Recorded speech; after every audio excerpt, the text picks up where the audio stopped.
guys, welcome back to another vlog. Today we will be doing one of the most highly requested vlogs ever since I've posted this in my stories. So, we are gonna be doing an unboxing of the beautylabo whip hair color products, and I'm also gonna be doing a step-by-step process on how I color my hair through these products, and I will be holding a giveaway by the end of the video. Mechanics will be at the end of the video, so you have to stay tuned. So without further ado, let's get this started.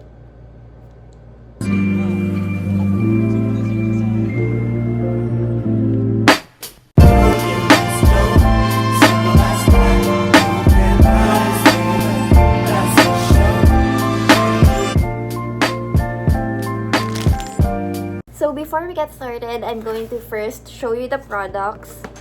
There are a lot of colors. I think there's a total of 8 colors, and I've been using beautylabo since forever. Bago nila i-send pa to, ito na talaga yung ginagamit ko because it's very fun and easy to apply. And dahil hair foam nga yung application nito, you can easily apply it evenly to your hair, so you don't have to worry na medyo mas dark dito or medyo mas light doon. So I think this is one of the easiest DIY hair colors that I've ever tried, and I have stuck with it ever since. But first, let me show you the colors available. They come in new packaging, so you guys, if you haven't tried it yet, please try it for yourself. This is, I think, Silky Ash, Creamy Cappuccino, Honey Lemon. This one is Lucent Ash, and this is the one that I've tried before. Chiffon Beige. Di ko alam paano siya i-pronounce, pero Chiffon Beige. I also have Cherry Pink. And for the last color, we have Sweet Greg.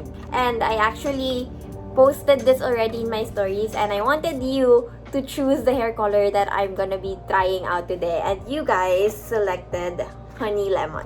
So this is the color that we're gonna do today, pero just to manage your expectations, hindi naman talaga ganyan kalight yung magiging color niya sa akin. It has a color reference. Kapag ganito yung hair color mo before, it's most probably gonna be like this one. Pero kapag bleached na siya and somewhat light in color na, magiging mas ganito siya. So, I'm actually very happy with this color kasi ayoko nang masyadong light for my hair. I don't think bagay siya sa akin. So, I agreed na ito yung magiging color ko today. So all of these I'm gonna be giving away to you guys. Stay tuned at the end of the video to know the mechanics. And yeah, let's just get this started. So once you open the package, it will come with a shaker, and inside you will find the color developer, which is this one. You will also find the color itself. You will also have some gloves. Ito yung gloves niya, guys, to make sure that you protect your hands. And it also comes with a hair color treatment after you color your hair. So, I love this because it makes sure na moisturized pa rin yung hair mo and it doesn't end up dry even after coloring your own hair. We're gonna put all the contents of the developer. Lagay nyo na siya lahat, guys, kasi I don't think you can reuse this once. Bawal mo sila gamitin for round 2. Then you can see that this is the color. It's slightly blonde. And then you're just gonna put it there.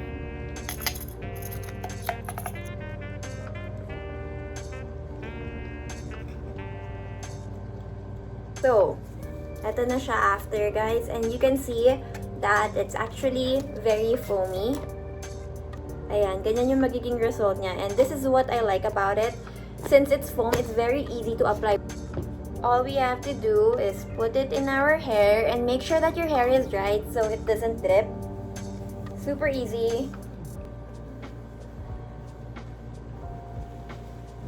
Ingat lang, guys. It can be quite messy. See, that's why I use this black shirt lang. And it's probably because I'm just so clumsy lang. Pero, ingat lang kayo, guys. Ayan, we're just making sure that everything is covered and everything is even, which is very easy to do kasi all you have to do is brush it through your hair. They don't even recommend you to use comb kasi it might drip and it might cause some harm to your eyes. So using your hands is enough. Now, we're just gonna be waiting for 30 minutes. I'm just gonna be setting my timer, and while waiting, I will be answering some true or false questions para lang hindi tayo mabore. So first question, you and Kuya John want a joint account. Actually, true. John and I already do have a joint account. It's time deposit. And kung gaano kalaki yung pera ko doon, ganun din kalaki yung pera niya. Right now, we're looking at investments, mga property, para alam namin kung saan gastusin yung perang yon kasi we really wanna be wise with our money because it's very hard to earn. Nag-try na kami ng mga business ventures like milk tea shop and also a lemonade shop. Pero ngayong pandemic, it's not really magandang investment. So right now, we're gonna be venturing into real estate. I think early parts pa lang ng relationship namin, nag-start na kami mag-save together and it just goes to show how serious we are with each other and how we see ourselves in each other's future. True or false, nagkakasawaan na ba kayo? I think in my 7 years of knowing John, never ko pa naisip na nagsawa ko. Parang hindi nga siya 7 years eh. Parang sa utak ko, it's always just our first year together, just without the honeymoon phase, pakilig phase, ganon. Pero you both go through a lot of phases in your life, so it's like always meeting another version of your partner but also falling in love with that version. So never ako nagsawa kay John. There's always something new to learn. There's always something new to experience with John, and I think that goes the same for myself. So I think we both enjoy growing up together. So hindi kami nagkakasawaan. Nakakagulat nga minsan na parang bago pa rin yung relationship namin. True or false, tama lang po ba na umalis na lang sa bahay ng kamag-anak if di mo na kaya yung pakikisama and parang wala na akong peace of mind? Yung tipong masaya na lang ako pag nasa labas ako, pero pag nasa bahay na ako, wala na, di na ako masaya. For me, true. I think it's really vital to get out of the house para mag-grow ka, and when you're always with people 24/7, it's kind of hard to always give out a version of yourself na 100%. So, I always encourage people to rest, have some me time, para when you interact with other people, it's not the burnt out version of yourself. So, lalabas lang ako, I'm just gonna meet them when I really wanna be with them, and hindi kapag pagod ako, hindi kapag naiirita ako sa buhay. That way, nakakaiwas tayo sa mga gulo na hindi naman talaga natin gusto, or para hindi lang natin malabas sa kanila yung mga galit natin sa mundo. So, I think it's vital that you really have some me time for yourself, or kapag ang me time mo lang ay kapag mag-move out ka na ng bahay, then do it. You need it. True or false, do you honestly like your new haircut? True and false, kasi I like the way it looks every day. The only thing I don't like about it is it's very hard to style. Kapag long hair ka, curl mo lang, maganda na siya tignan. Pero when you have short hair, it's kind of harder to do. True or false, pang matalino lang ang med school? False. Absolutely false. Pang masipag ang med school. Hairy underarms, true, very true, and I'm really proud of it kasi this is natural, this is real. I don't have to constantly shave in order to please the standards of other people. Women have body hair and that's okay. But it's also okay to want to always shave. 'Di ba? As long as you do it for yourself and not for other people. At this point in time, you still think of quitting from med school. I'm in 3rd year med. Isang year na lang graduate na ako, pero I am still so unsure with my life. Ang dami pang pwedeng mangyari. What if I'm not good enough? What if hindi ko kayang pagalingin yung pasyente? What if namamatay na yung pasyente sa harap ko, 'di ba? Tapos hindi ko alam yung gagawin ko. Lalo na ngayon online school, I don't have patient interactions. I don't know what I'm doing most of the time with my life, and that goes the same for all the other med students. We're all just kind of winging it, 'di ba? And every day I think, what if I'm not good enough? So, yes, at this point in my life, I still have thoughts about quitting in med school. I think the only thing that gets you through med school is perseverance and grit and always just pushing through kahit hindi mo na kaya. So, naiisip ko pero laban lang. Nangangamoy ang jacket dahil sa car park. True or false? True, pero mas malala ang medcaf.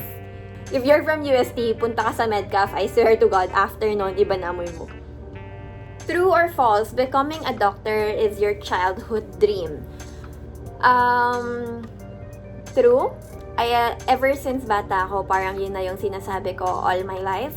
Pero hindi ko talaga alam kung yun yung pinangarap ko or kung yun lang yung kinalakihan ko. Kasi both my parents are doctors, so feeling ko there's no other way for me to go. And parang I'm not a very talented person. I'm not very skilled.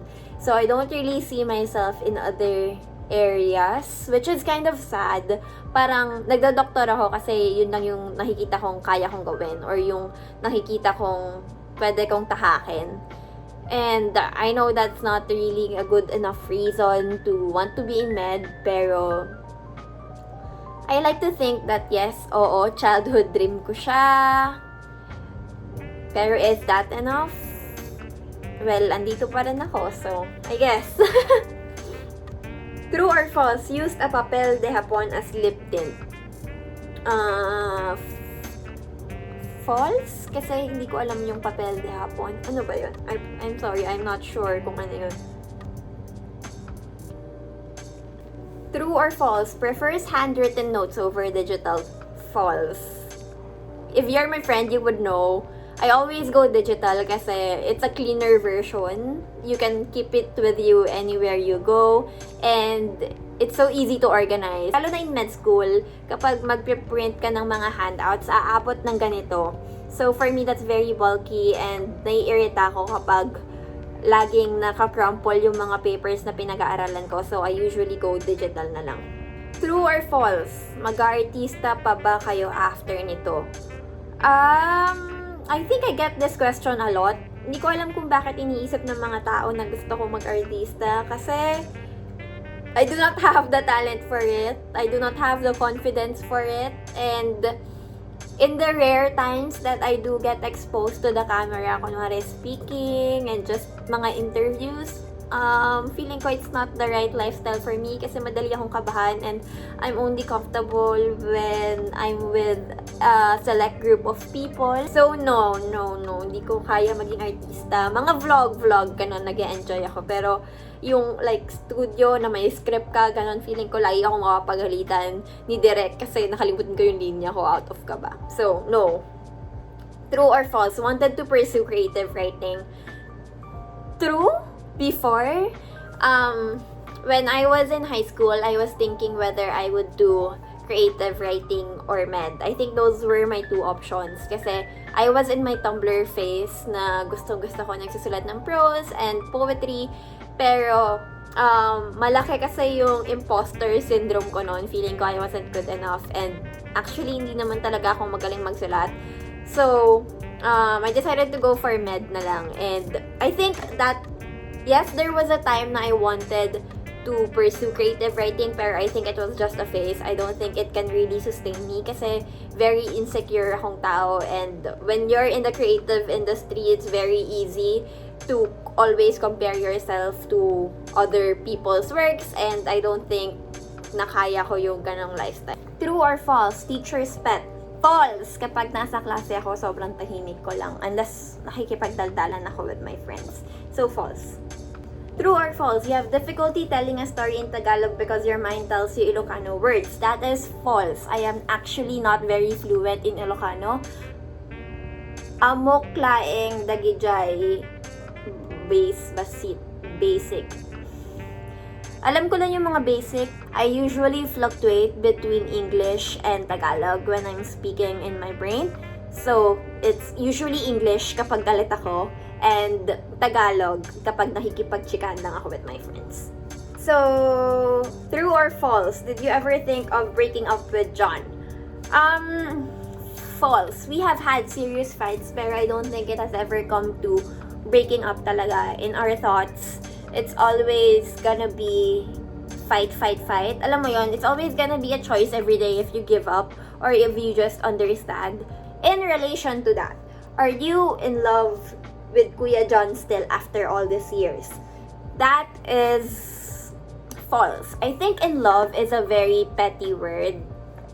Kasi in love means you're presently in love with them. In love. And I think we are way past that stage kasi parang that's the honeymoon phase of it all. And that's not really the one that's gonna sustain you. You have to love them even when you don't love them. You have to love them even when you have to be the understanding one. You have to love them even when you don't understand them. You have to love them constantly even when they're not very lovable. And I think that should be the basis and the foundation of every relationship. I think that would have to be the basis and the foundation of every relationship. Yan, para hindi na ako nabubulol.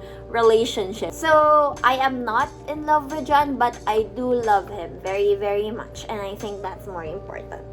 True or false? Always working under pressure. True, because I'm always working under a standard that I set for myself, and I'm always pressuring myself to go beyond that standard. So, true, and I hate it. True or false? Nahihirapan sa med school. True. True. And I don't want you guys to think na ang galing ko mag-handle ng med school kasi may time ako to make vlogs, may time ako to gala and all kasi what you guys don't see is yung pag-iyak ko after my gala, yung pagsustress ko kasi may deadline ako sa work pero gusto ko lang naman talaga mag-aral na para hindi ako bumagsak sa exam ko kinabukasan. It's not a very healthy situation for me. True or false? You want to settle down after 2 years if you can. False. I think I'm very young and I still want to do a lot of things.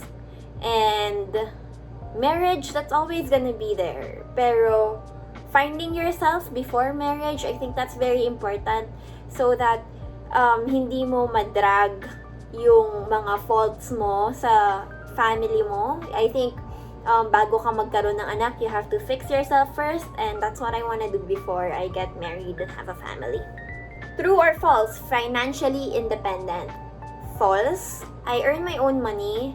I don't know if I should state how much money I've earned, but I cannot consider myself financially independent kasi if I were paying for my own bills, if I were paying for my own tuition, if I were paying for my own dorm, my own food, I don't think I would reach that level of stability sa bank account ko. So I'm very privileged to have very supportive parents and I'm very, very thankful to them. And all I want to do right now when I am able to get really a stable job out of becoming a doctor is to give back to them kasi they really, really deserve it. True or false? Is it true that you love expensive things? That is false. I have been working for 4 years now, I think, or 3 years over digital content creation. Pero it is only this year that I decided to really splurge on myself and buy the things that I want. Kasi the first 2 years, I was all about saving money because you don't know how long this is gonna last. So you should be able to save money for the rainy days. Kapag may kuripot kayong friend, that would probably be me. Pero I've also learned to spend for myself now. True or false? Si John lang po ba ang gumagastos sa dates nyo? I am offended. That is false. He has his own money, I have my own money, and in a relationship, I don't think the guy always has to pay. So when he pays for lunch, I pay for dinner. When he pays for coffee, I pay for ice cream. Hindi naman kami yung nagbibilangan talaga na hati kami sa bill. Pero when he pays for one thing, I make sure that I pay for the other. True or false? Pro-choice or abortion? I think this is a very sensitive topic and a very controversial topic. Pero I always believe na a woman, a mother, has the right to choose whatever she wants to do with her body. And it's wrong to bring a child into this world when you're not ready.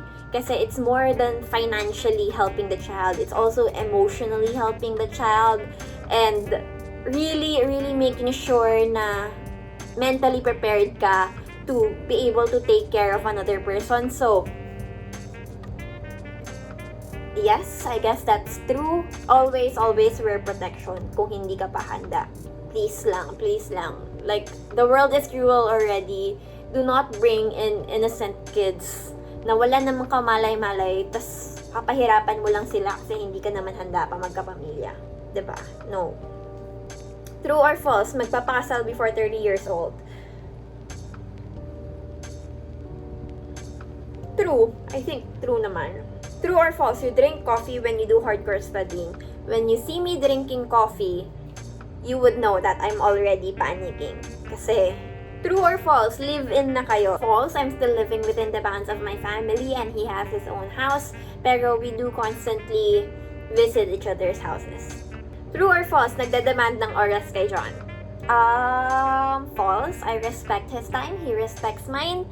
Pero, I do really think that quality time is important in a relationship. Nag-request ako ng date night or just a Netflix night, diba? Kasi it's very important to be able to constantly talk to your partner about your life, magka-catch up lang kayo, and to have that bonding moment.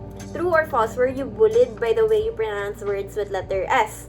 It has always been an inside joke between my friends and I. Lalo na nung high school, parang it was this big thing kasi laging yun yung inaasar sa akin. Pero I wasn't really offended by it. Ayun, when other people mention it to me online, lalo na dito sa vlogs, kasi I think dito siya mas pinaka nagiging apparent. Natatawa lang ako kasi, yeah, medyo bulol nga ako sa S. And, what can I do about it, diba? It's not something that I can change overnight. So, when you say it to me, I just say, oo nga hindi ko nga alam anong gagawin ko. And, yeah, that's it lang. That's it for 30 minutes. Now, all we have to do is to rinse this off. Now, I will just be drying my hair and I'm gonna be showing you the results after. Hi guys! So, after drying my hair, this is the result and I am in love with it. I love it so much. And hindi ko alam kung bakit, pero every time nagbe-brown hair ako, feeling ko mas pumuputi ako and mas nagmamature yung face ko. So, this is something that I always look forward to. And if we compare it to the result box, makikita natin na very similar yung color niya. And this is still gonna lighten up for the next few days. Sobrang even ng pagkaka-apply niya and very seamless. Meron siya all throughout. I am absolutely in love with this. Kahit hindi nila ako pinadalhan ng beautylabo kit nila, I swear to guys, I'm gonna purchase my own. I have been using this ever since. Kahit hindi nila ako sponsoran, I've been using this. So, go get your own beautylabo. But if you guys don't want to get your own beautylabo, I am gonna give it away to you. So here we go. Your most awaited, yung giveaway mechanics natin. All you have to do is follow me at my Instagram account at Erica Rabara and list down your Instagram account username at the comment section below because that is where I will be contacting you and that is where I will be checking if you guys follow me. And you also have to put down your desired hair color para if ever kasi if may nakakuha ng ibang tao na gusto yung hair color na gusto mo, then I'm probably gonna have to choose somebody else because I don't wanna send you a package naman na ayaw mo yung hair color. Also, put down the location where you are from kasi feeling ko the only accessible location to me right now is anything grabbable. So, in the comment section below, you have to put your IG username and then the hair color that you want and also your location. And you have to make sure that you're following me at Erica Rabara on Instagram. Again, the colors available are olive green, creamy cappuccino, silky ash, lucid ash, chiffon beige, cherry pink, sweet Greg. So I hope you guys like this new look because I am absolutely loving it. And thank you guys for always supporting me. Love lots.